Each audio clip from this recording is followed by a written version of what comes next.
ಕನ್ನಡ ನಾಮಫಲಕ ವಿಚಾರಕ್ಕೆ ಸಂಬಂಧಪಟ್ಟಂತೆ ಬೆಂಗಳೂರಿನಲ್ಲಿ ನಡೆದ ಒಂದಷ್ಟು ಪ್ರಕರಣಗಳು ಅದಕ್ಕೆ ಸಂಬಂಧಪಟ್ಟಂತೆ ಕಾನೂನು ಉಲ್ಲಂಘನೆ ಮಾಡಲಾಗಿದೆ ಅಂತ ಹೇಳಿ ಕರವೇ ಬಣದ ನಾರಾಯಣಗೌಡರನ್ನ ಬಂಧಿಸಿದ ಪ್ರಕರಣ ಇವತ್ತು ಸಂಜೆ ಬಹುತೇಕ ಪರಪ್ಪನ ಅಗ್ರಹಾರದಿಂದ ಬಿಡುಗಡೆಯಾಗ್ತಾರೆ ಕರವೇ ನಾರಾಯಣಗೌಡ.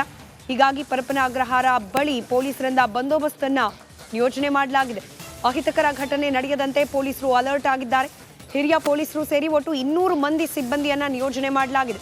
ಇನ್ನು ಜೈಲು ಅಧಿಕಾರಿಗಳ ಕೈ ಸೇರಿಲ್ಲ ಜಾಮೀನಿನ ಆದೇಶದ ಪ್ರತಿ. ನಾರಾಯಣಗೌಡರ ಜೊತೆಯಲ್ಲಿ 29 ಮಂದಿ ಕಾರ್ಯಕರ್ತರನ್ನ ಕೂಡ ಬಿಡುಗಡೆ ಮಾಡುವ ಸಾಧ್ಯತೆ ಇದೆ. ಹೀಗಾಗಿ ಅಹಿತಕರ ಘಟನೆಗಳು ಅಲ್ಲಿ ಜರುಗಬಾರದು ಅನ್ನೋ ಕಾರಣಕ್ಕೆ ಪೊಲೀಸ್ ಬಂದೋಬಸ್ತನ್ನ ನಿಯೋಜನೆ ಮಾಡಲಾಗಿದೆ.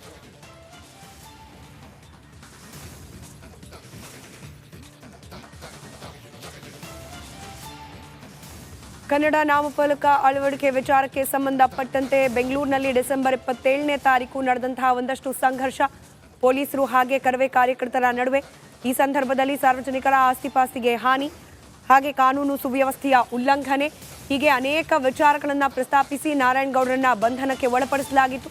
ನಾರಾಯಣಗೌಡರ ಬಂಧನವನ್ನು ಖಂಡಿಸಿಯೂ ಕೂಡ ಕರವೇ ಹಾಗೆ ವಿವಿಧ ಕನ್ನಡ ಪರ ಸಂಘಟನೆಗಳು ಪ್ರತಿಭಟನೆಯನ್ನ ನಿರಂತರವಾಗಿ ಮಾಡ್ತಾ ಬಂದಿದೆ. ಜಾಮೀನು ಸಿಕ್ಕಿದೆ, ಇವತ್ತು ಸಂಜೆ ರಿಲೀಸ್ ಆಗೋ ಸಾಧ್ಯತೆ.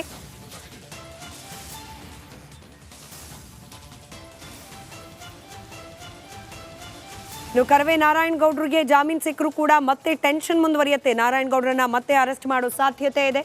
ಜೈಲಿನಿಂದ ಹೊರಬಂದ ತಕ್ಷಣ ಅರೆಸ್ಟ್ ಮಾಡೋ ಸಾಧ್ಯತೆ.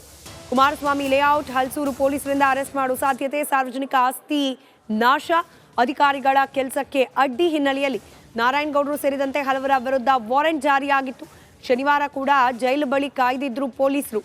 ಇವತ್ತು ಜಾಮೀನು ಸಿಕ್ಕರೂ ಕೂಡ ನಾರಾಯಣಗೌಡ ಅವರಿಗೆ ಆತಂಕ, ಟೆನ್ಷನ್ ಮುಂದುವರಿಯೋದು ಬಹುತೇಕ ಕನ್ಫರ್ಮ್.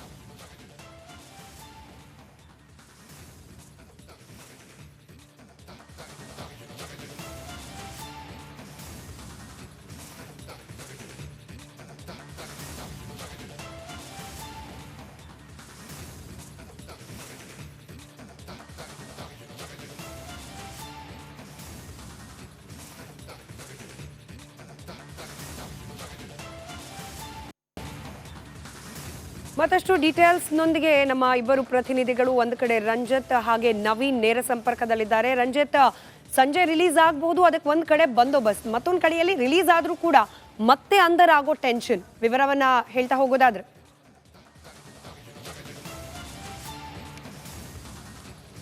ಖಂಡಿತ ಸ್ಮಿತಾ, ನಾರಾಯಣಗೌಡರಿಗೆ ಶನಿವಾರ ನಾವು ಗಮನಿಸಿದಂಗೆ ಶುಕ್ರವಾರವೇ ಬೇಲಾಗಿತ್ತು. ಆದರೆ ಕೆಲವೊಂದಿಷ್ಟು ತಾಂತ್ರಿಕ ಕಾರಣಗಳಿಂದ ಶನಿವಾರಕ್ಕಾಗಲಿಲ್ಲ. ಮತ್ತು ಈಗ ಸೋಮವಾರ ಇವತ್ತು ಸಂಜೆ 5 ಗಂಟೆ ಒಳಗಡೆ ಅವ್ರನ್ನ ರಿಲೀಸ್ ಮಾಡುವಂಥ ಸಾಧ್ಯತೆ ಇದೆ.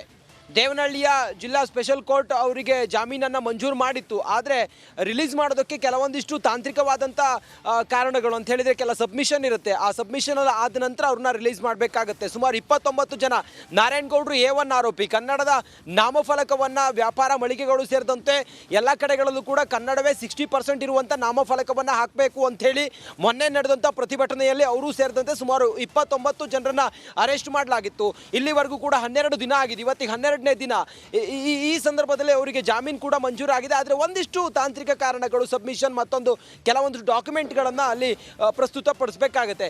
ಇದ್ರ ಜೊತೆಗೆ ಮತ್ತೊಂದು ಆತಂಕ ಕರವೇ ಕಾರ್ಯಕರ್ತರಿಗೆ ಅಂತ ಹೇಳಿದರೆ ಸ್ಮಿತಾ, ಈಗ ಕುಮಾರಸ್ವಾಮಿ ಲೇಔಟ್ ಮತ್ತು ಹಲಸೂರು ಗೇಟ್ ಪೊಲೀಸ್ ಠಾಣೆಯಲ್ಲಿ ಅವ್ರ ಮೇಲೆ ಸಾರ್ವಜನಿಕ ಆಸ್ತಿ ಧಕ್ಕೆ ಮತ್ತು ಸರ್ಕಾರಿ ಅಧಿಕಾರಿಗಳಿಗೆ ಕೆಲಸಕ್ಕೆ ಧಕ್ಕೆ ತಂದಿರುವಂಥ ಪ್ರಕರಣದ ವಾರೆಂಟ್ ಆಗಿರೋದ್ರಿಂದ ಅವರನ್ನು ಯಾವಾಗ ಅವರಿಗೆ ಜಾಮೀನು ಕೊಟ್ಟು ರಿಲೀಸ್ ಆಗ್ತಾರೋ ಅಥವಾ ಹೊರಗಡೆ ಬರ್ತಾರೋ, ನಾವೀಗಿರುವಂಥ ಜಾಗ ನೀವು ನೋಡ್ತೀವಿ ಪರಪ್ಪನ ಅಗ್ರಹಾರದ ಗೇಟ್ ಬಳಿ ಇದ್ದೀವಿ.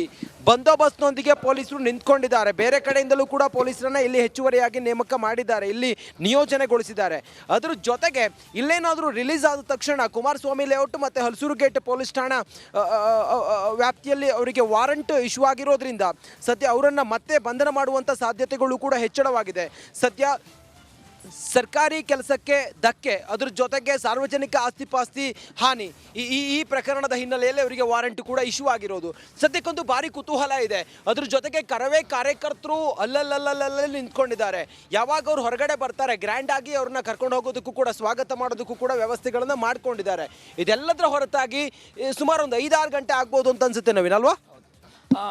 ಸ್ಮಿತಾ, ಈಗಾಗಲೇ ಪರಪ್ಪನಗ್ರಹಾರ ಜೈಲು ಬಳಿ ಒಂದು ರೀತಿಯ ಆತಂಕ ಕೂಡ ಕರವೇ ಕಾರ್ಯಕರ್ತರಿಗೂ ಕೂಡ ಇರುವಂಥದ್ದು. ಈಗಾಗಲೇ ಏನು ಕುಮಾರಸ್ವಾಮಿ ಲೇಔಟ್ ಸೇರಿದಂತೆ ಅಲ್ಸೂರು ಗೇಟ್ ಪೊಲೀಸರು ಕೂಡ ನಾರಾಯಣಗೌಡರ ಒಂದು ಹಳೆಯ ಪ್ರಕರಣದಲ್ಲಿ ಈಗಾಗಲೇ ಅವ್ರನ್ನ ಒಂದು ವೇಳೆ ಬಿಡುಗಡೆ ಆದರೂ ಸಹ ಮತ್ತೆ ವಶಕ್ಕೆ ಪಡೆಯೋದಕ್ಕೆ ಬಂದಿದ್ದಾರೆ ಅನ್ನೋ ಮಾಹಿತಿ ಈಗಾಗಲೇ ಕರವೇ ಕಾರ್ಯಕರ್ತರಿಗೂ ಕೂಡ ಗೊತ್ತಾಗಿರೋ ಹಿನ್ನೆಲೆಯಲ್ಲಿ ಏನು ನಾರಾಯಣಗೌಡರನ್ನ ಮತ್ತೆ ಏನಾದರೂ ವಶಕ್ಕೆ ಪಡೆದ್ರು ಅಂತ ಹೇಳಿದ್ರೆ ಈ ಭಾಗದಲ್ಲಿ ಯಾವುದೇ ಒಂದು ಅಹಿತಕರ ಘಟನೆ ನಡೀಬಾರ್ದು ಅಂತ ಹೇಳಿ ಈಗಾಗಲೇ ಸುಮಾರು 15ಕ್ಕೂ ಹೆಚ್ಚು ಜನ ಸಬ್ ಇನ್ಸ್ಪೆಕ್ಟರ್ಗಳು, 4 ಜನ ಇನ್ಸ್ಪೆಕ್ಟರ್ ಸೇರಿ 2 ACPಗಳನ್ನು ನೇಮಕ ಮಾಡಿದ್ದಾರೆ. ಜೊತೆಗೆ 4 KSRP ತುಕಡಿಗಳನ್ನು ಕೂಡ ಇಲ್ಲೇ ಸ್ಥಳದಲ್ಲಿ ನಿಂತ್ಕೊಂಡು 2 BMTC ಬಸ್ಗಳನ್ನು ಕೂಡ ಯಾವುದೇ ಒಂದು ಕಾರ್ಯಕರ್ತರು ಏನಾದರೂ ಒಂದು ವೇಳೆ ಒಳಗಡೆ ಬಂದರೆ ಅವ್ರನ್ನ ಅರೆಸ್ಟ್ ಮಾಡೋದಕ್ಕೂ ಕೂಡ ಸಿದ್ಧತೆಗಳನ್ನು ಮಾಡ್ಕೊಂಡಿರುವಂಥದ್ದು. ಜೊತೆಗೆ ಜೈಲು ಗೇಟ್ನಿಂದ ಏನು ಅರ್ಧ ಕಿಲೋಮೀಟರ್ ದೂರದಲ್ಲಿ ಈ ಒಂದು ಡಬಲ್ ರೋಡ್ ಏನಿದೆ, ನಾವೀಗ ಈ ಒಂದು ರಸ್ತೆಯಲ್ಲಿ ನೋಡಿದರೆ ಇಲ್ಲಿಂದ ನೇರವಾಗಿ ಅರ್ಧ ಕಿಲೋಮೀಟರ್ ದೂರದಲ್ಲೇ ಬ್ಯಾರಿಕೇಡ್ಗಳನ್ನು ಹಾಕಿ ಅಲ್ಲಿ ಒಳಗಡೆ ಯಾರನ್ನೂ ಕೂಡ ಬಿಡೋದಕ್ಕೆ ಅವಕಾಶ ಮಾಡಿಲ್ಲ. ಜೊತೆಗೆ ಏನು ಶನಿವಾರ ಮಧ್ಯಾಹ್ನದ ನಂತರ ಮೊನ್ನೆ ನಾರಾಯಣಗೌಡರನ್ನ ಏನಾದರೂ ಬೇಲ್ ಸಿಕ್ತು ಅಂತ ಹೇಳಿದ್ರೆ ಇಲ್ಲಿ